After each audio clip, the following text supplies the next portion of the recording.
But what will all of this mean for students, the people it's really supposed to be about?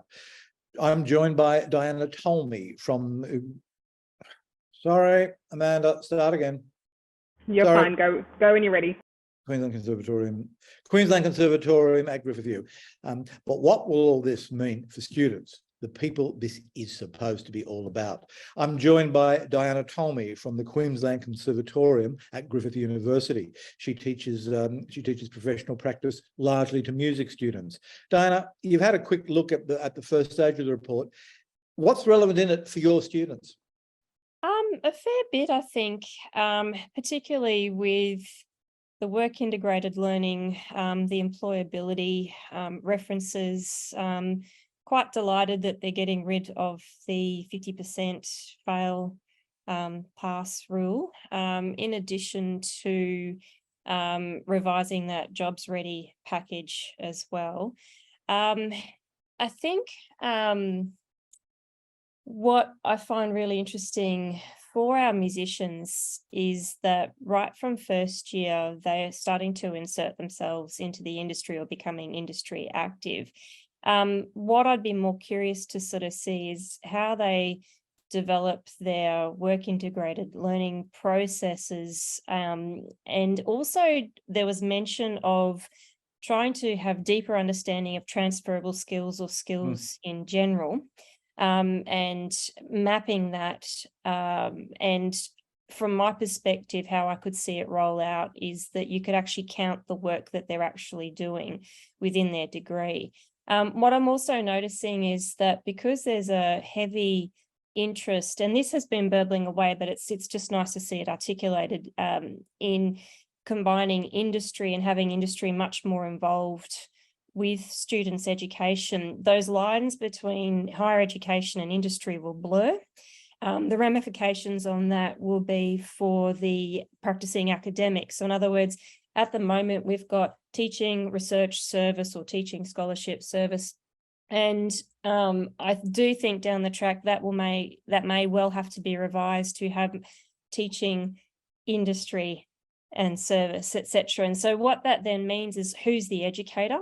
So do you have industry people that need to train to become academics? Do you have academics that need to either engage more with their industry or their practice or retrain themselves? What's the ramifications of that on private policy? So all that, I guess, is a long-winded way of saying, well, that has a knock-on effect of how we educate our students, how we recognise the work that they're actually doing from first year and through their degrees, how we can embed that and include that within their degrees so that everything that they're doing is valued.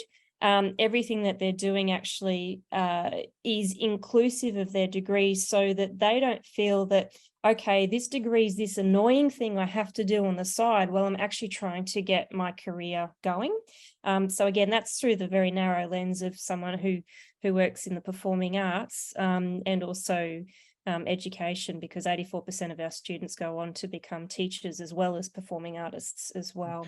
But everything you just said could probably apply to a bunch of vocational skills. Well, indeed, music is am I allowed to say that? Music is a vocational skill? Oh, very much so. I mean, it's a vocational skill, it's a professional skill as well. It's the reason why probably people don't see it in that sort of lawyer, doctor, accountant is just that because we don't have the barriers to entry. So anyone can pick up an instrument, go on the corner and start busking, and someone will inevitably throw some money at them. And also, if we don't get accredited, no one dies if you play badly on that street corner as well. Well, 9 times out of 10, no one does. So in general, but yeah, look, I do think a lot of what we do as performing artists is transferable, particularly in this day and age where we have, certainly diverse pathways open to us as creative and performing artists. We are literally embodying the gig economy. We are constantly dealing with precarity, and that is the theme of the jobs at the moment.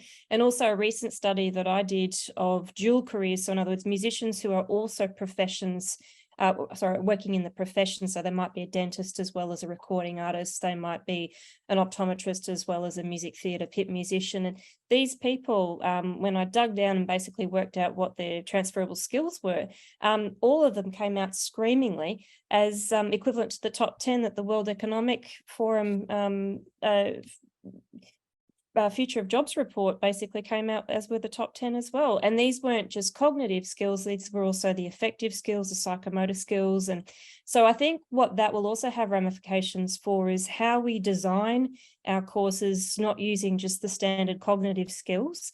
It's also, we now have to actually really demand to embed and ensure that we are allowing students to have their affective and psychomotor skills acknowledged as well and developed naturally.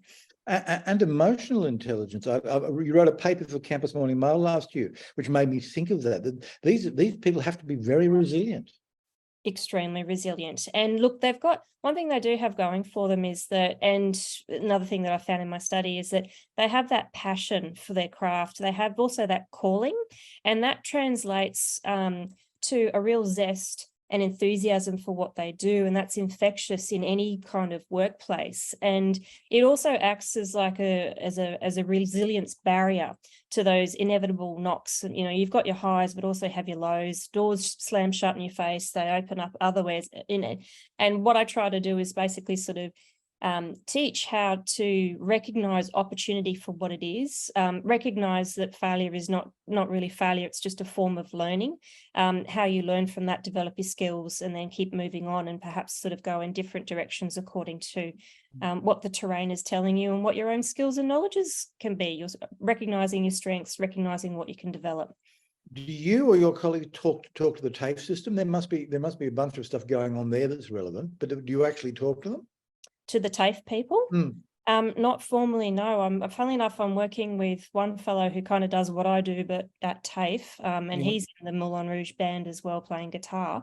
And we certainly swap stories and ideas, but I would probably say at this point in time, there's no collaboration. Could there be in future? I would certainly welcome that, because again, just the more diversity that you have, the better, but also what you're doing is you're expanding your networks, and that's never a bad thing. What's the future? What's the future for your students? Are they optimists? Do they have to be? It's a really good question. Are they optimists? I mean, I would say yes, in the sense that, again, it just drills down to the simple question, what do you love about music? And that love drives them forward. And also what I say to the students, that when you identify what you love about music, what you're actually identifying are your core values. And those core values basically guide you. And then also, what I also sort of suggest to the students is that, particularly in the creative and performing arts, what we're doing is very hard to replicate from an AI perspective. You know, when you go to a live performance, you know if it's real or not. You know, it's one of those things that is probably one of the last things that AI can sort of touch effectively. And in a future where there'll be a lot of techlash, there'll be a lot of people basically really sort of looking towards retro trust and basically looking more for sort of nostalgia and things that appear real, rather than the blurred lines that AI and other forms of technology offer. I think the future's looking pretty bright for the creative and performing arts. So in that respect, I think it allows them hope. There is a lot, it's certainly not stated, but there's an implicit assumption in all the debate around this that basically education and training is about employment, but employment isn't life. Yeah, so when I talk about employment, to be honest, I'm not a fan of that word. I like the word livelihood, and livelihood encompasses a lot of things. It encompasses your financial health, your physical health, your mental health, and in our case, your artistic health as well. And that won't necessarily be completely sort of centered around just employability and funds, because particularly with the arts, there's a lot of psychological success as well as financial success. And also success can come in many different forms. It could be something deeply extrinsic that you won't get the certificate or you won't get the degree, but it's something that is again centered at your core values that just deeply satisfies you. Yes, there are certain sort of elements of extrinsic reward as well, but employability, it's a funny word. And for me, it conjures up a little bit about sort of getting dollars in the door. I like Dawn Bennett's idea of abilities. So in other words, skills, knowledges, thinking more the ability part of employability. But just, I think at the end of the day is just sort of having belief in yourself, understanding what your transferable skills are, recognizing those. And they are hard to recognize. And even with one of my studies that I did, if I ask point blank, what are your skills? People find that really hard to answer. But I say, if someone were to replace what you did, so in other words, the 2.0 version of you, what would the CCAD say? And people then can actually sort of say a lot more. So it's about knowing your strengths as well. So the employability, I guess, agenda of universities, I completely understand where it's coming from. I think what I like about the Accords is that it's also acknowledging that research, knowledge, quality of life, inclusivity, and all those things still matter. And I really liked how they wrote that very long, this is what we see the future in 30 years' time. This is what we would like to say. This is what happened. And yes, it's ambitious, but at the same time, I'm actually like, gee, I'm glad they wrote that, because it actually meant that they had a vision, a clear vision, and weren't basically writing a summary of what everyone submitted just for the sake of writing the summary and pleasing just the general populace. The minister asked them to be bold, and they have. They threw down the gauntlet and it was picked up. Diana Tolmie, thank you so much for joining us this afternoon. And we're out.